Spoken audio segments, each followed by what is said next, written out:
కాసేపైనా కల్లోనైనా నీ ఊహలే క్షణాలు ఉన్నాయా, ఒంటరితనాలు ఉన్నాయా?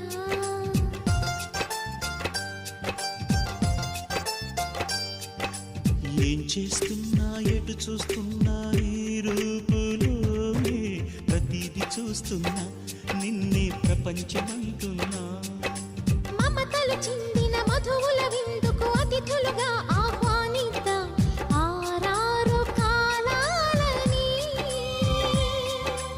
అలలకు అందని జాబిలిని వెన్నెల వానగదించుకొని గెలిచే సంద్రంలా సంతోషం పొంగిపోయి